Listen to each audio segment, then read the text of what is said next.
Si vous m'aimez, vous garderez mes commandements. Nous savons comment Jésus résume tous les commandements à l'appel à aimer Dieu et à aimer son prochain comme soi-même, à se faire le prochain de tout homme sans exclusion. Dans la première lecture, nous voyons que pour se faire le prochain des autres, le diacre Philippe a dû sortir de Jérusalem. Il l'a d'ailleurs fait à cause des événements, à cause des persécutions. Il a accepté de dépasser ses préjugés, d'oser aller chez les Samaritains, de leur adresser la parole, ce qui ne se faisait pas.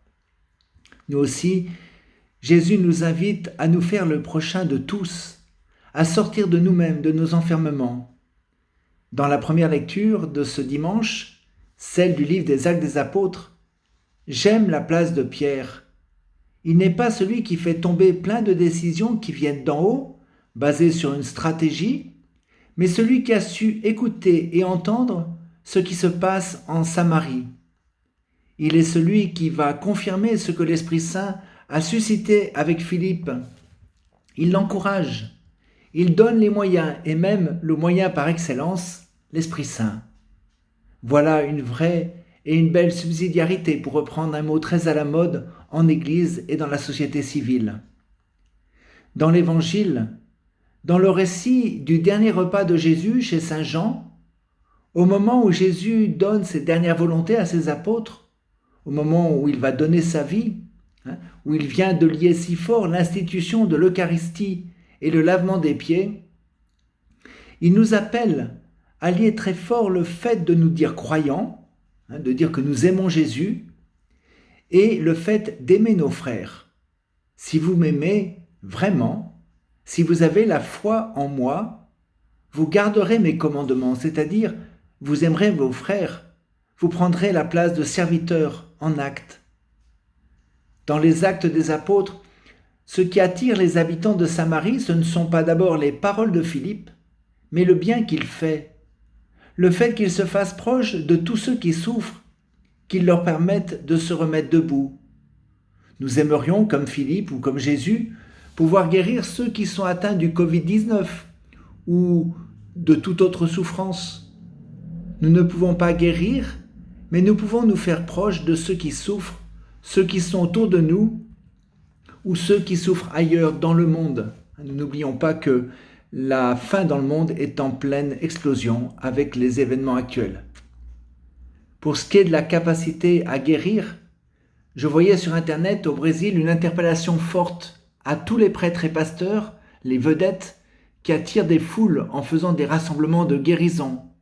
Et là, il y avait ces paroles sur la caricature « Cadê vocês agora » Où êtes-vous dans ce temps de pandémie?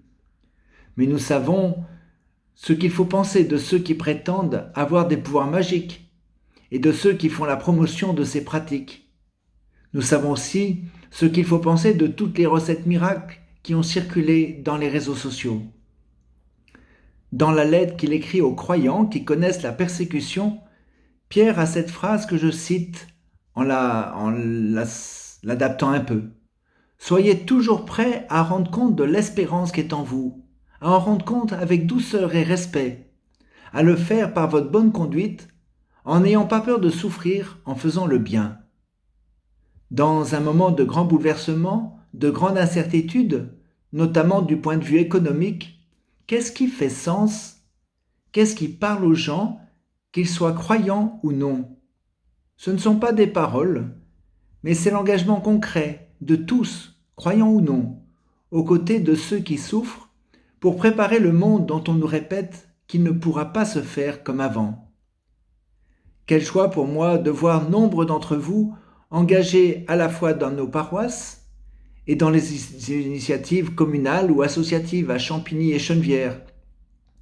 Quel émerveillement devant l'engagement des élus, des membres des associations, au service de tous, et d'abord des plus fragiles. Quelle joie de pouvoir mettre les locaux paroissiaux au service d'initiatives associatives ou municipales pour des distributions alimentaires. Quelle joie, enfin, quelle souffrance de voir tant de gens dans le besoin et qui se retrouvent en grande souffrance.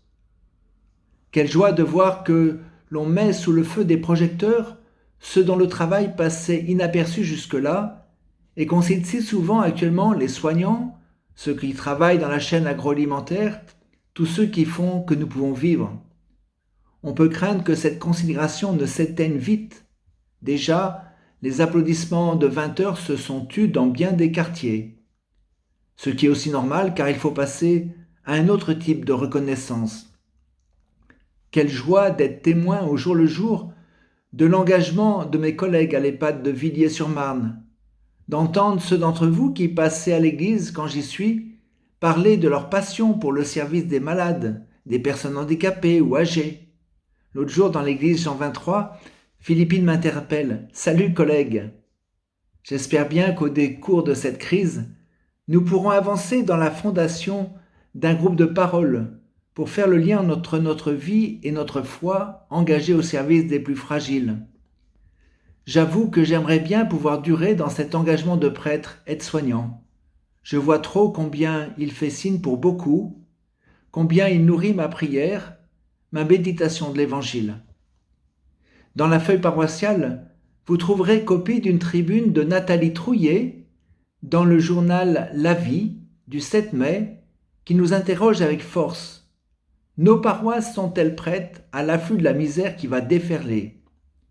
Elle conclut sa tribune par ces mots : « Nous allons devoir réintroduire le service du frère au cœur de notre pratique. Nous l'avions trop souvent satellisé dans des structures associatives, indépendantes du culte.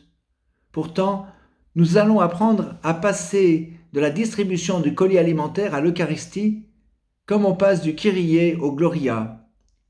Nous allons devoir renouer avec le lavement des pieds, qui lui aussi participe de l'instauration de l'Eucharistie, et ne plus le réduire à un symbole du jeudi saint. Nous devrons en faire un sacrement du service quotidien. » Dans cette France qui va sortir meurtrie et à genoux de cette période de confinement pour entrer dans une période de grande souffrance économique et sociale, nous aurons un trésor à donner, notre regard sur l'autre, qui est Jésus lui-même. Les gens auront soif de ce regard unique. Un exemple, rien qu'un seul, notre manière d'approcher la mort, notre accompagnement des mourants, notre façon d'enterrer nos morts, j'ajoute notre façon d'accompagner leurs familles. À l'approche de la Pentecôte, c'est une véritable conversion qui nous est demandée. Nous ne serons pas épargnés par la crise dans nos rangs, loin de là. Nous allons devoir devenir des pauvres qui aideront des plus pauvres encore. Préparons-nous. Voilà la conclusion de cette tribune. Oui, préparons-nous. Ouvrons-nous à l'Esprit Saint pour trouver la manière de relever le défi à Jean 23, à Saint-Saturnin, dans tout notre doyenné de Champigny. Dans nos quartiers dits populaires, nous allons souvent nous retrouver comme Pierre et Jean qui montaient au temple à dire « de l'or, de l'argent, je n'en ai pas ». J'espère qu'avec l'Esprit Saint, le défenseur, l'esprit de vérité que Jésus donne à ses disciples et apôtres, nous saurons dire en actes et avec ceux qui ne partagent pas notre foi, de l'or et de l'argent je n'en ai pas, mais ce que j'ai je te le donne, au nom de Jésus, lève-toi et marche. Très bonne semaine à chacun.